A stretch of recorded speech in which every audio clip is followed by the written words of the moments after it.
Assalamualaikum and good morning everyone. My name is Tengku Ira Shakira binti Tengku Nazri. My metric number is 19329. For your information, the International Accounting Standard Board (IASB) has proposed exposure draft for new IFRS standard, which is regulatory assets and regulatory liability. They aim to give investor better information about the financial performance of company that are subject to rate regulations. So that in this video, I will explain about first why is the board publishing the ED. Second, how does the board propose to solve the problem? Second, a summary of the ED that will be include objective, recognitions, measurement, presentations, and disclosure. And the last ones, I will explain who will be affected by the proposal.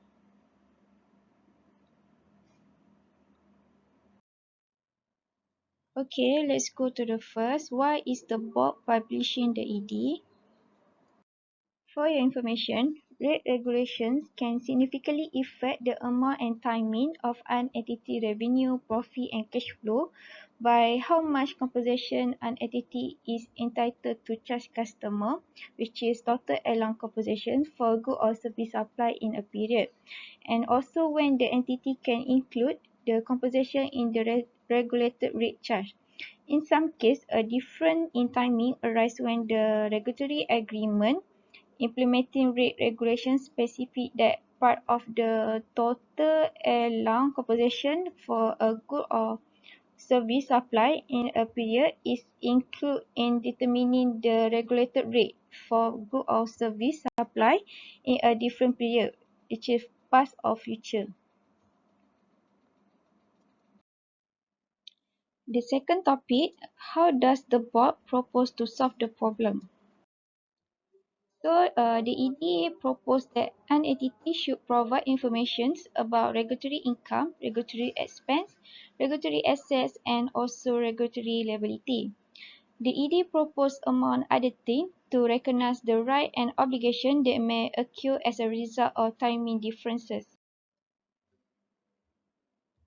The proposed model is based on the principle that an entity should reflect the total and long composition for the good or service supply in a period as a part of its reported financial performance for that period.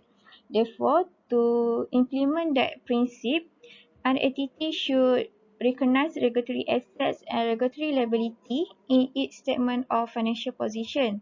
As a result, an entity should recognize regulatory income and regulatory expenses in its statement of financial performance.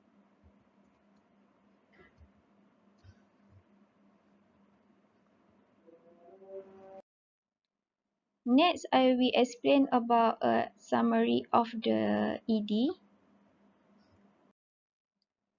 This ED is set of the principle for the recognition, measurement, presentation, and disclosure of regulatory assets, regulatory liability, regulatory income, and also regulatory expenses. Therefore, the objective of those principles is for an entity to provide relevant information that faithfully represent how regulatory income and regulatory expense affect the entity financial performance and how regulatory assets and regulatory liability affect its financial positions.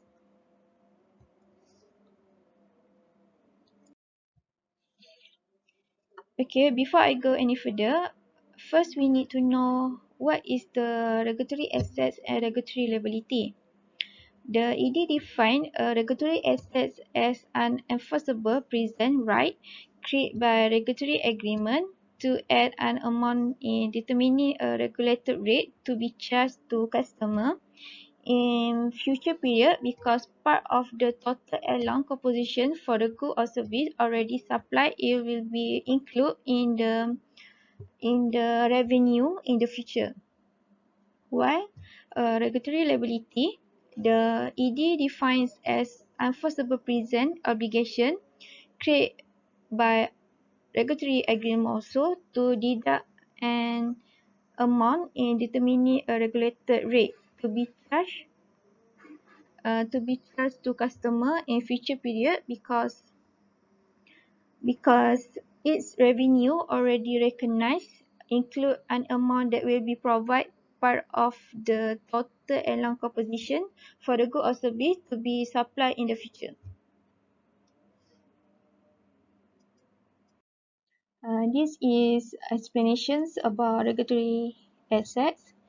When total allowance composition for the good or service supply in a period has not been fully included in the regulated rate charge during that period and consequently has not been fully included in revenue recognitions during that same period. As a result, the entity has an enforceable present right to add the unrecovered part of compensation for a good or service supply to the future rate the entity will charge to customer. Now, the entity will report that right as regulatory assets and corresponding regulatory income in the future period, which is we need to debit regulatory assets and credit regulatory income. Next, that you can see the right side of the slide when the entity charge a customer a rate that include the part of the total allowance composition for a good or service supply in previous period. The entity will recognize revenue and will reflect the recovery of the regulatory assets by derecognizing the regulatory assets and accounting for regulatory expenses in the statement of financial performance. Therefore, a regulatory asset is defined in the exposure right as an enforceable present right created by a regulatory agreement to add an amount in determining a regulatory rate to be charged to customer in future periods because part of the total allowance compositions for for good or service already supplied will be included in the revenue in the future. Okay, next I will explain about regulatory liability. Regulatory liability arises when the regulated rate charged in a period and hence revenue recognized in that period include compensation for good or service the entity will supply in the future. For example, an entity may be entitled to add in rate charge in the current period amounts that pre-fund part of the total part of the total composition for good or service to be supplied in the future. So that creates unenforceable present obligation for the entity to deduct the compensations already recovered from the rate the entity will charge to customer in the future. So an entity report their obligations, I mean to deduct the rate in the future as a regulatory liability and a corresponding regulatory expenses in the future period. That you can see the right side of the slide, the entity fulfill the regulatory liability when it deduct the compensation already recovered from the rate is charged customer. This means that in a future period, the entity recognize a lower amount of revenue that it will that it will have recognized had it not recovered compensations in advance in the entity reflects the fulfillment of the regulatory liability in the future period by derecognizing it and accounting for related regulatory income in the statement of financial performance. Therefore, um, Therefore, a regulatory liability is defined in the exposure draft as an enforceable present obligation created by a regulatory agreement to deduct an amount in determining the regulated rates to be charged to customer in the future period because the revenue already recognized include an amount will be provide part of the total allowance composition for the good or service to be supplied in the future. Next, we need to know what the regulatory agreement and its component. A regulatory agreement is a set of enforceable rights and obligations that determine a regulated rate to be applied in contract with customer. A regulatory agreement may take the form of a contractual license agreement between entity and regulator, a service concession agreement, or a set of rights and obligations specified by statutes, legislations, or regulations. Whether the right and obligation in a regulatory agreement are enforceable is a matter of law. Regulation decisions or court ruling may provide evidence about the enforceability of those rights and obligations.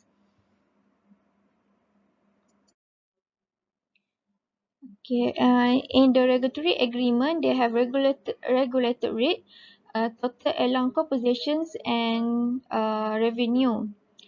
A regulatory rate is a price for a good or service determined by a regulatory agreement. The entity charges its customer in the period when it supplies those good or service.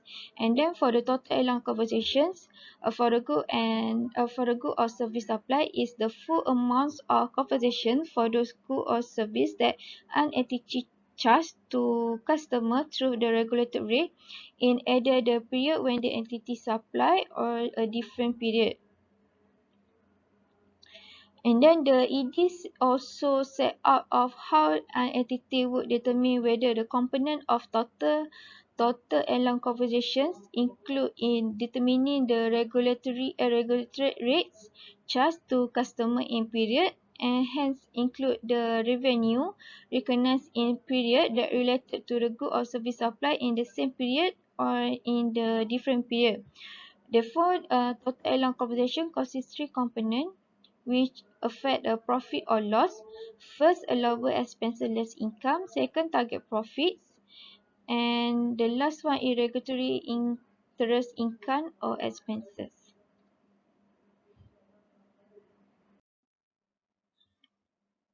Next is revenue. The amount of revenue an entity recognized in a period by applying IFRS 15, which is revenue from contract with customer, depend on the regulated rates in the period. And then the amount of revenue differ from the total allowed conversion in that period if first, they have a different in timing. This arises because the regulatory agreement include part of the total allowed compositions in determining the regulated rate for a good or supply in the different period.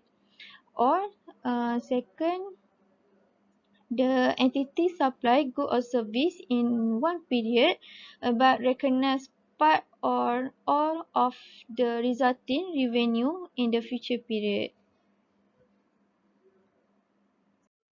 Okay, this is illustrations for better understanding about different in timing.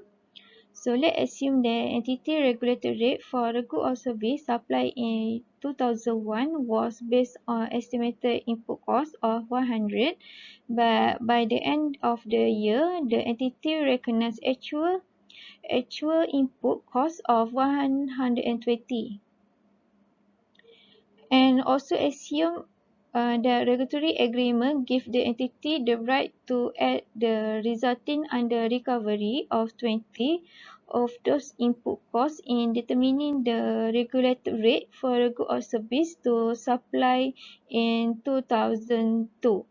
And that's all amount include in determining the regulated rate for good or service supply in a period include in revenue in that same period.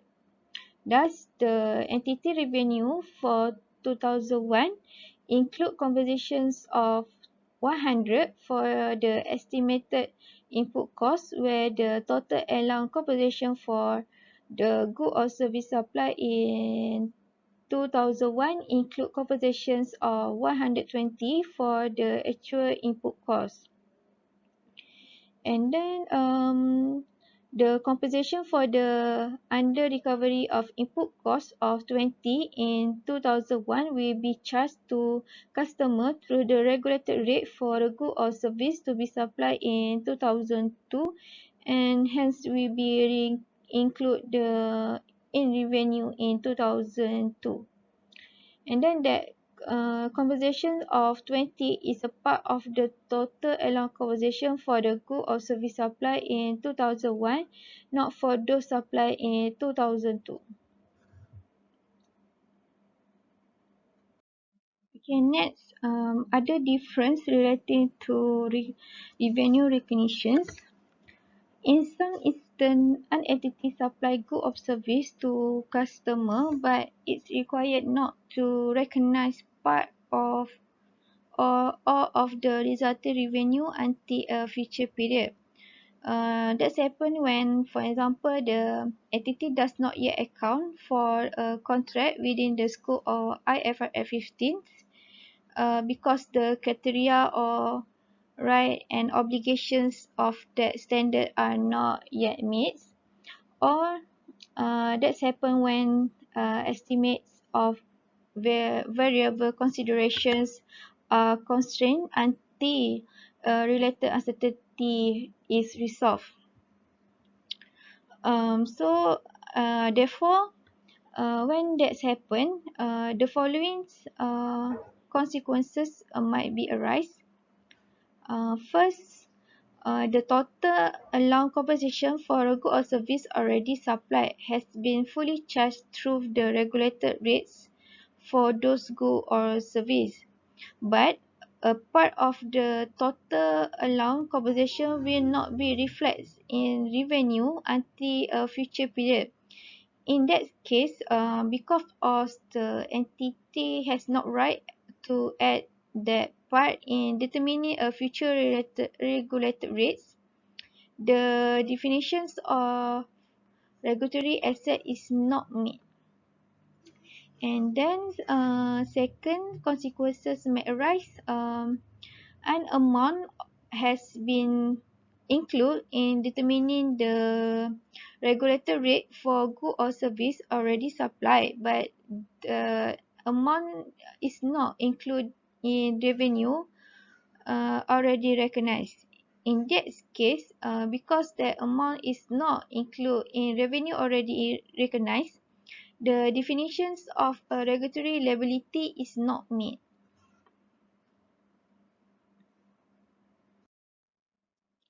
Okay, next, I will explain about recognitions.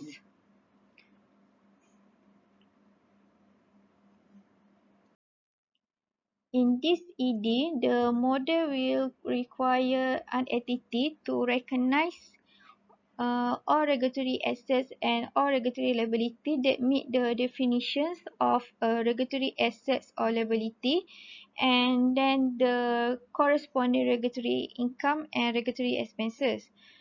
Therefore, an entity should recognize all regulatory assets and liability existing at the end of the reporting period, and the entity should recognize all regulatory income and expenses arising during the reporting period. If ascertained of whether a regulatory assets or regulatory liability exists, an entity should recognize the regulatory assets or regulatory liability if it is more likely than not that it exists.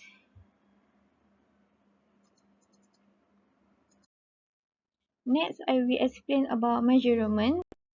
For general measurement, an entity should measure regulatory assets and regulatory liability at historic cost modified for subsequent measurement by using update estimate of the amount and timing of future cash flow.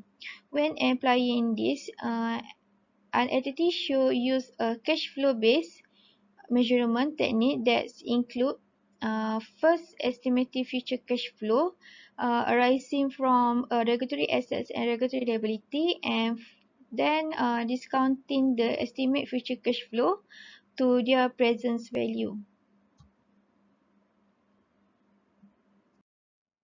For cash flow based measurement, an entity should estimate a certain future cash flow using whichever two method the entity expect to better predict the cash flow. First, using the most likely amount method. This method provide an estimate of the single most likely amount in a range of possible outcome, that is a possible cash flow amounts. This method may better predict the uncertain cash flow if the possible outcomes are clustered around one outcome, or if there are only two possible outcomes and they differ weekly. And then second method is expected value method. This method provides an estimate of the sum of probability weight amount in a range of possible outcome. This method may better predict the uncertain cash flow if there is a wide range of more than two possible outcome, and also estimate this discount future cash flow. This will be using regulatory interest rate unless this rate for a regulatory asset is insufficient. While in measuring regulatory assets and regulatory liability after initial recognitions, an entity should at the end of each reporting period with update the estimated amount and timing of future cash flow arising from the regulatory assets or regulatory liability to reflect conditions existing at the dates, and continue to use discount rates at initial recognitions unless a regulatory agreement changes the regulatory interest rate. Mm, Next. Okay, next discount rate. An entity should use regulatory interest rates for regulatory assets or regulatory liability as the discount rate for that regulatory assets or regulatory liability unless the regulatory interest rate for regulatory asset is insufficient. If there are indications that the regulatory interest rate for regulatory assets may be insufficient to provide the compensations, an entity should estimate the minimum interest rate sufficient to provide that compensations. In such case, the entity should use as the discount rate the higher of within the regulatory interest rate and that minimum interest rate. Next, I will explain about presentations. An entity should present in its statement of financial performance or regulatory income minus all regulatory expenses in a separate line item immediately below revenue, which is in one situation some regulatory income or regulatory expense present in other comprehensive income. Besides that, regulatory income must include regulatory interest income and regulatory expense must include regulatory interest expense. This when an entity remeasure a regulatory assets or regulatory liability, the entity should present the resulting regulatory income or regulatory expenses in other comprehensive income to the extent the regulatory income or regulatory expense result from remeasuring the related liability or related asset through other comprehensive income. And then in statement of financial positions, an entity should present in its statement of financial positions first separate line item for regulatory assets and regulatory liability. Second, current and non-current regulatory assets and current and non-current regulatory liability as separate classifications except when the entity separate all assets and liability in order of liquidity.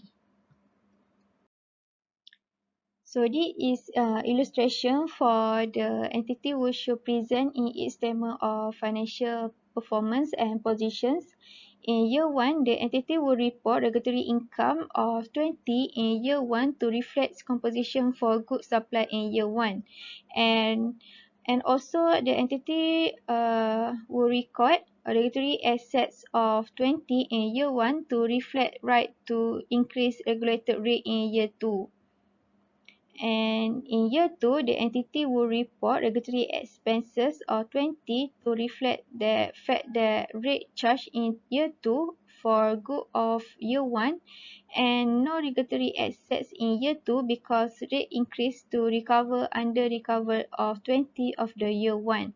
So with this information provided in the financial statement, the user will have sufficient basis to understand completely the relationship between expenses and revenue and also to understand how much of the increase and decrease in revenue from one period to another period is because of difference in timing. Next is the last part in summary of ED, which is disclosure.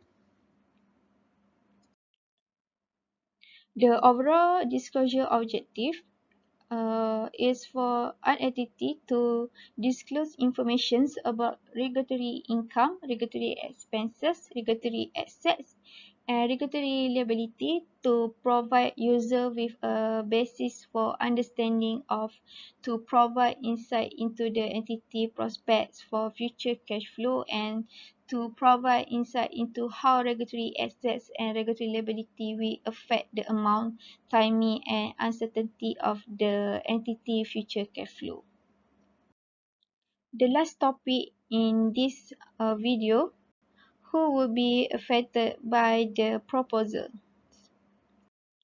Who will be affected by the proposal? For entity, we affect entity subject to a regulatory agreement that is capable of creating regulatory assets and regulatory liability.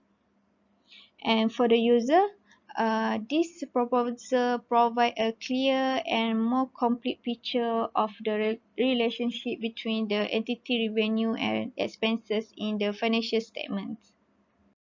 So that's all for me. Thanks for watching.